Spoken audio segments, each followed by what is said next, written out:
Iya Mas. Assalamualaikum warahmatullahi wabarakatuh. Perkenalkan, nama saya Ahmad Afirois Mazkur dari PAI kelas A6 dengan tim 242101010013. Nah, di sini saya ingin memaparkan tentang kajian akidah akhlak di era digital ini. Yang pertama-tama, mari kita ucapkan salam serta syukur kita kepada Rasulullah SAW. Rasa syukur kita atas nikmat-nikmat yang telah Allah berikan kepada kita, dan salam kita kepada Nabi Muhammad SAW. Nah, yang kedua yaitu tutorial bagaimana media ini akan dilaksanakan. Yang pertama yaitu kita mengajarkan metode kepada peserta didik yang memiliki usia dini. Sedangkan untuk yang kedua yaitu peserta didik yang di usia remaja, dan yang ketiga yaitu peserta didik di usia dewasa. Nah, dalam peserta didik tersebut yang dini itu memiliki metode tersendiri yang harus dipenuhi. Karena apa? Karena peserta didik sendiri itu harus bisa dengan metode yang benar. Jika kita tidak menggunakan metode yang benar, nah, maka itu akan sulit untuk bisa dicerna oleh peserta didik tersebut. Jika kita menggunakan metode yang benar, mereka akan lebih mudah dalam segi memahami, lebih gampang agar tidak cepat bosan ataupun jenuh, dan lah semacamnya. Lalu bagaimana kita agar bisa menggunakan metode tersebut? Yang pertama, yaitu kita harus sering mengajak peserta didik tersebut yang berusia dini itu lebih sering bermain. Karena yang namanya peserta didik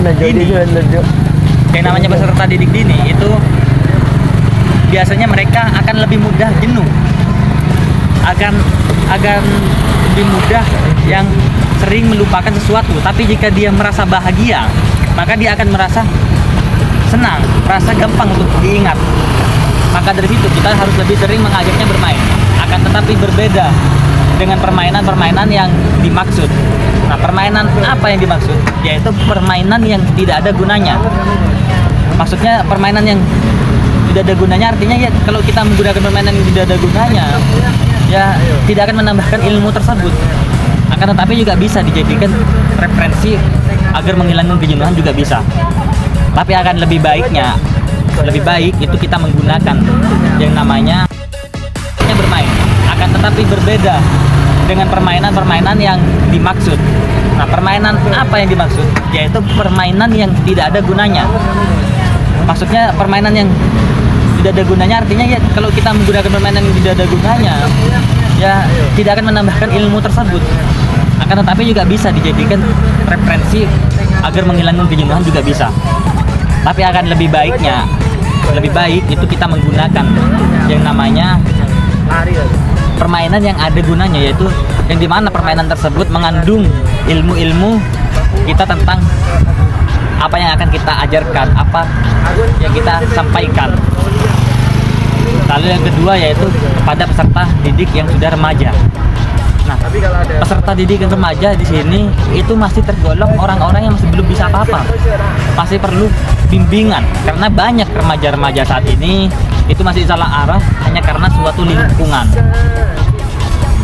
Nah, dikarenakan yang namanya suatu lingkungan berarti, nah di situ kita masih perlu bimbingan. Nah, jika perlu bimbingan yang dari suatu lembaga atau suatu guru lah istilahnya. Nah, di situ harus lebih menekankan akan yang namanya peraturan. Karena jika kita menekankan yang namanya peraturan, nah kita bisa mengatur yang namanya siswa tersebut, peserta didik tersebut agar bisa mengikuti bimbingan kita. Karena peserta didik tersebut itu masih belum bisa membedakan mana yang benar, mana yang salah, agar dirinya itu tidak terikut. Berbeda dengan orang dewasa. Jadi dengan kata lain kita harus lebih ketat akan yang namanya peraturan, tapi tidak membebankan yang namanya pada santri tersebut, pada siswa tersebut. Terus yang ketiga yaitu peserta didik yang sudah beranjak dewasa. Nah, jika orang tersebut sudah beranjak dewasa, maka kita harus menggunakan yang namanya pelajaran dewasa, metode dewasa, yang mana ya kita serahkan kepada mereka semua. Maka dari situ tergantung kemauan kita sendiri, apakah kita bisa atau tidak.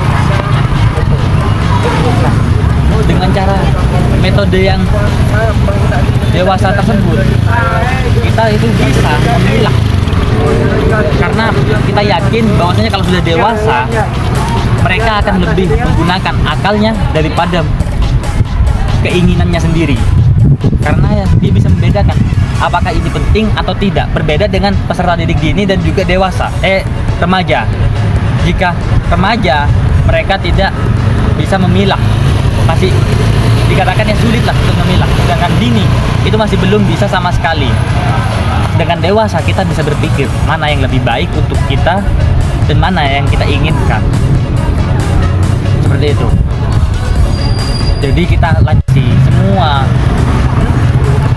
permasalahan, semua jawaban itu semua ada di sosial media, ada di era digital saat ini. Hanya saja banyak informasi-informasi tersebut itu yang salah. Banyak informasi-informasi tersebut yang merujuk kepada penurunan akidah kita. Artinya apa? Nah, akidah itu sangat penting di era saat ini, dikarenakan dalam konteks akidah di situ kita akan menambah keyakinan kita, menambah iman kita. Dengan cara menambah iman kita, kita akan lebih takwa. Apalagi kita sebagai umat muslim, kita akan lebih takwa kepada Allah jika akidah kita semakin kuat. Tapi jika akidah kita menurun, maka ya kita akan berpaling, akan berpindah jalur daripada yang seharusnya kita tempati. Maka dari situ kita perlu menguatkan akidah, karena akidah adalah paling pentingnya dalam kehidupan ini. Bahkan dalam akidah kita diajarkan tentang yang namanya filsafat. Filsafat tersendiri mengatakan tidak ada sesuatu yang bakal muncul dengan sendirinya, karena itu sesuatu yang tidak logis. Maka dari situ seperti contoh kursi tidak mungkin ada dengan sendirinya, kecuali tukang yang membuatnya. Lalu sama halnya dengan dunia, alam semesta. Alam semesta tidak mungkin tercipta dengan sendirinya, terbentuk dengan sendirinya jika tidak ada yang menciptakan. Maka dari situ pasti ada yang menciptakan. Kita sebagai umat muslim, kita mempercayai Allah sebagai penciptanya. Orang Kristen mempercayai Yesus penciptanya dan lain sebagainya.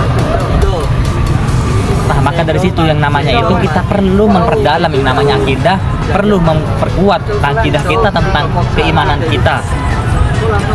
Terus yang kedua yaitu tentang akhlak. Akhlak itu jauh lebih penting juga, sama-sama penting, sangat penting dalam kehidupan ini. Karena dalam setiap tindakan, apa yang kita lakukan adalah tanggung jawab diri kita sendiri. Nah, jika akhlak kita nol, maka yang ada akan terjadi pertumpahan darah di mana-mana.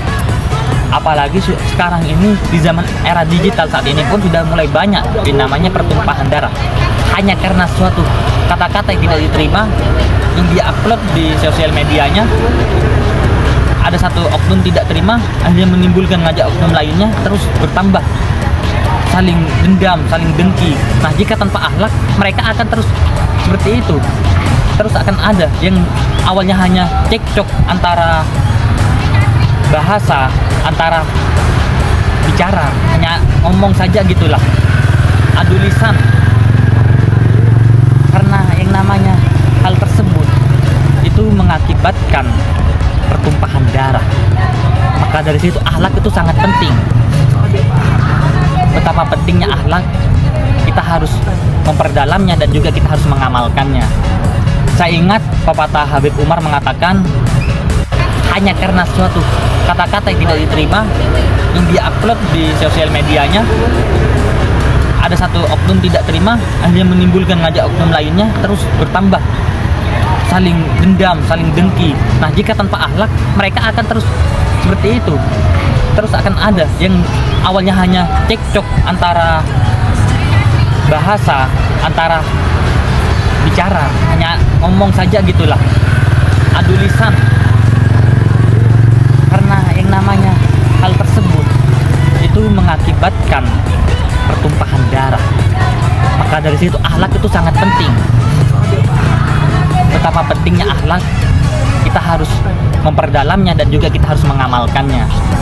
Saya ingat pepatah Habib Umar mengatakan, min asbabil futuh intidarus suyuh, dari sebab-sebabnya terbukanya suatu ilmu yaitu menunggu kedatangan seorang guru. Ini tidak ada hubungannya dengan apa yang terjadi pertumpahan darah, tapi masih berhubungan dengan yang namanya akhlak. Nah, dari kata-kata tersebut, dari pepatah tersebut, nah kita bisa mengatakan bahwasanya menunggu kedatangan guru pun itu juga tergolong akhlak kita sebagai seorang siswa. Seorang siswa itu harus menunggu kedatangan seorang guru, menunjukkan akhlak kita, adab kita dalam kehidupan sehari-hari, dan menunjukkan betapa pentingnya sebuah akhlak. Dan juga ada hadis riwayat Imam Bukhari, man ta'allamal Qur'an wa 'allamuhu. Artinya apa? Yaitu barang siapa orang yang belajar Quran dan mengajarkannya. Hadis riwayat Bukhari. Nah, di situ kan dikatakan bukan hanya pepatah saja yang ada, bahkan Al-Quran sendiri pun menegaskan bahwasanya yang namanya akhlak itu juga penting.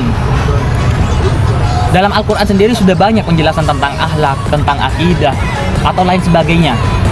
Yang pasti dalam yang namanya Al-Quran kita dapat memahami bahwasanya ya kita sangat penting pelajaran akidah akhlak ini, yang mana kita perlu memperdalam, mempelajarinya lagi dan seterusnya, karena tidak ada ilmu yang bakal habis, karena ilmu itu sangatlah luas bagaikan lautan. Cukup sekian dari apa yang ingin saya ucapkan dalam media kali ini. Jika ada kesalahan itu semata-mata dari saya sendiri, sedangkan jika ada kelebihan atau kebenaran yang keluar dari mulut saya itu semata-mata itu dari Allah Subhanahu wa taala. Karena tiada kebenaran selain dari Allah dan tiada kesalahan hanya selain dari diri saya sendiri. Karena saya adalah manusia yang memiliki banyak kekurangan. Cukup sekian dari saya. Wassalamualaikum warahmatullahi wabarakatuh.